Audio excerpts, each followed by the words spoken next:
फिर कोई ऐसा करम कमा मौला, सानू मक्का मदीना दिखा मौला। आमीन जरा। मस्जिद गूंज उठे।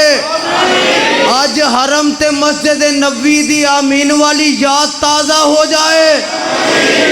फिर कोई ऐसा करम,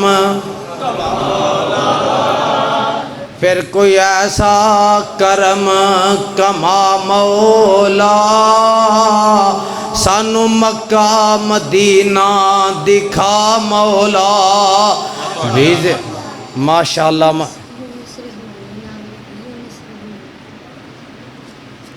लगता है अज तुहाडे हिस्से का सवाब इस बच्चे ने लैके जाना है। अल्लाह इस बच्चे नू कुरान दा हाफिज बना, दीन दा आलिम बना। भाई मुहम्मद यूनस रहमानी साहब मोमनाबाद तो उन्हें 5000 रुपया दिता है। लै स्पीकर का वजू टुट गया।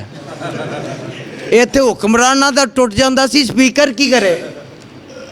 फिर कोई ऐसा करम जिदा दिल करदा जान नू ओ कवेगा। फिर कोई ऐसा करम कमा मौला, अल्लाह मैनू ते पंजाबी साहब नू हुण कट्ठे ही लै जाए। मैं मुहर्रम च इंशाअल्लाह जाना है, अल्लाह तुहानू भी खड़ना है इंशाअल्लाह। फिर कोई ऐसा करम कमा मौला, सानू मक्का मदीना दिखा मौला।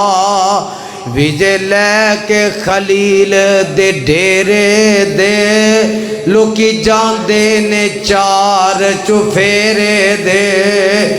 वावा नशे ने शामो सवेरे दे, साडी फेर फ्लैट उड़ा मौला, सानू मक्का मदीना दिखा मौला।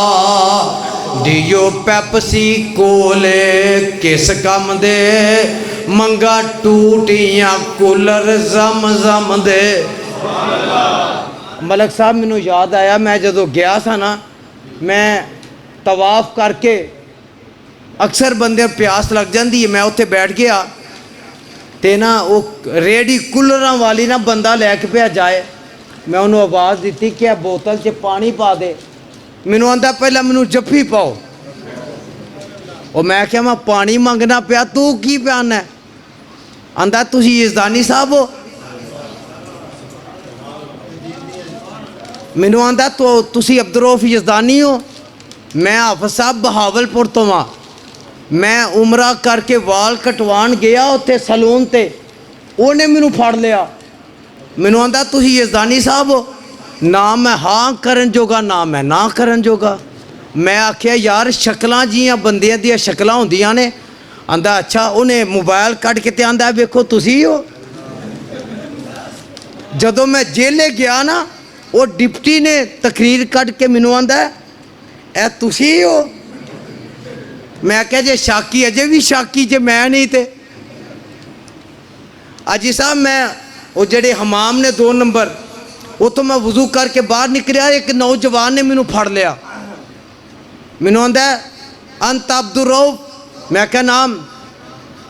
मैं क्या तू मैनू किवें जानना है? आंदा जी मैं कोरिया तो आया उमरा करन वास्ते। मैं तुहाडियां तकरीरां फेसबुक ते सुनना। मैनू वालदा पुछन लगे कौन? वो तुहाडे फैसलाबाद की गल दसा।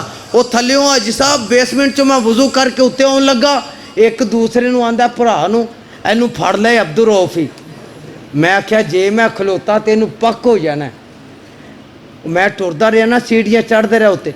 वो दूजा आंदा मगरों फड़ ले, इन्हें टुर जाने, खलोना नहीं हो इन्हें। उन्हें आ मैनू जफा मारिया। मैं आख्या भाईया कौन है तू? आंदा मैं फैसलाबादी हाँ।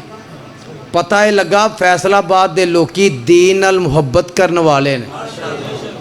करने वाले हो?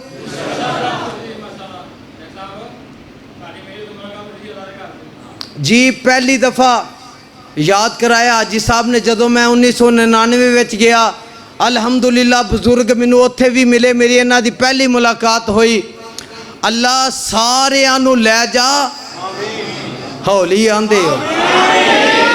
अल्लाह सानू भी बार बार ले जा। अल्लाह दी कसम है, अल्लाह तेरा लख शुक्र है। मैं जदों गया, मैं 6 दरस हर में मक्की विच दिते और 2 दरस मस्जिद नबी दे हरम विच दिते।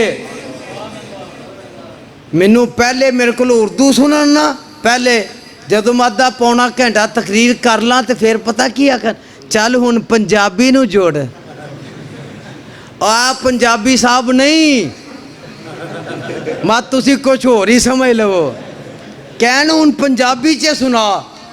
अल्लाह तेरा लख शुक्र है, मैनू उत्थे मताफ विच भी बंदे बिठा के मैनू अनसन यज़दानी साहब बाबा जी दे शेर सुनाओ, मौलाना दे शेर सुनाओ।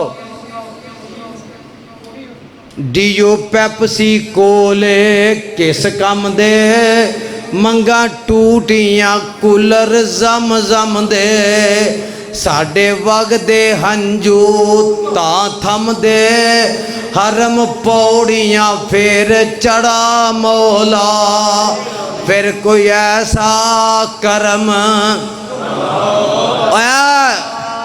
कबूलियत दा टाइम जे, कबूलियत दा। फिर कोई ऐसा करम कमा मौला, सानू मक्का मदीना दिखा मौला। जेड़े मस्जिद नबवी मीनारे ने, तेरी रहमत बाग खलारे ने। थावा मलियां नबी प्यारे ने, नाले सिद्दीक फारूक सुहारे ने। बकी विच सुते कायद हमारे ने, उते कमलियां वांगू फरा मौला। फिर कोई ऐसा करम कमा मौला, सानू मक्का मदीना दिखा मौला।